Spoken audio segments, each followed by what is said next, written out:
Hello, magandang araw. Mag-share ulit ako ng isang Bible verse at i-explain po natin ng maiksi lang at hopefully malinaw. Ang verse po na ito ay galing sa Ephesians chapter 2 verse 8 to 9. For it is by grace you have been saved through faith, and this is not from yourselves. It is the gift of God, not by works, so that no one can boast.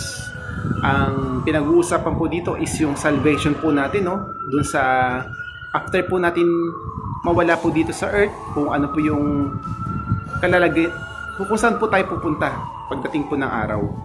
Ang sabi po dito, we are saved daw po by grace through faith, not by works. Ibig sabihin, sa paniniwala po natin sa Diyos or kay Jesus Christ po specifically, sa kanya pong ginawang pagliligtas po sa ating mga kasalanan at sa kanya pong pagkabuhay muli, doon daw po tayo maliligtas. Actually po, ang kaligtasan po ito ay hindi lamang po sa langit, kundi po habang nandito po tayo sa lupa.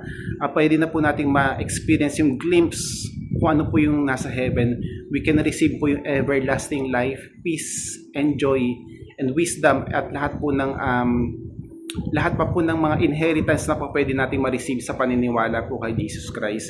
We are saved by grace through faith, not by works. It means po hindi po ito, save po tayo hindi po dahil sa mabait tayo, hindi dahil sa marami tayong ginagawang mabuti.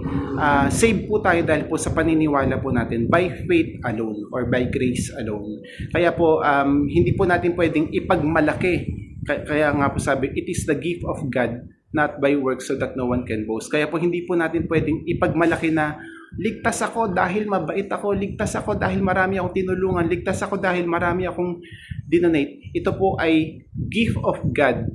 Galing po sa kanyang nag-uumapaw na pagmamahal po sa atin. Kaya niya nga po sinugo si Jesucristo dahil hindi po natin, actually po kahit gaano po tayo kabait o kamatulungin, tayo po ay makasalanan pa rin sa isip, minsan sa isip o minsan sa salita o sa gawa, tayo po ay makasalanan pa rin. Kaya po pinadala ng Diyos si Jesucristo para po tubusin po tayo sa kasalanan, at sa paniniwala po natin sa Kanya, doon po tayo maliligtas. At kapag naniniwala po tayo doon, hindi lamang po sa kabilang buhay, kundi habang ngayon po nabubuhay tayo, meron na po tayong peace of mind in our hearts and sa mind po natin, dahil po alam po natin po na ligtas po tayo anuman po mangyari.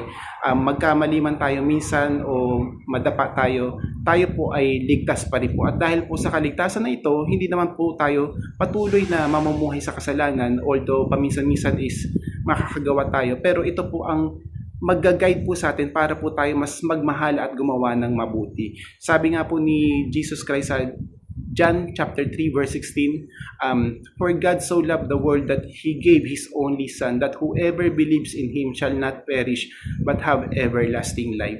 Kumbaga po, doon pa lang po sa verse po na yun, pinapatunayan niya rin po itong verse na itong Ephesians 2:8-9 na whoever believes in Him shall not perish but have everlasting life. So by grace, by faith alone, we are saved.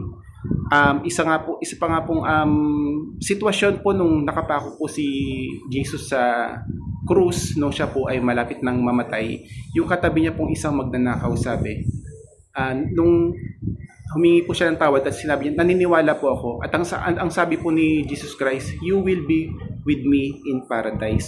So wala pong mahabang kung ano man po mga sistema or ano man po mga paraan para po maligtas. By believing alone in Jesus Christ, we will be saved. God bless.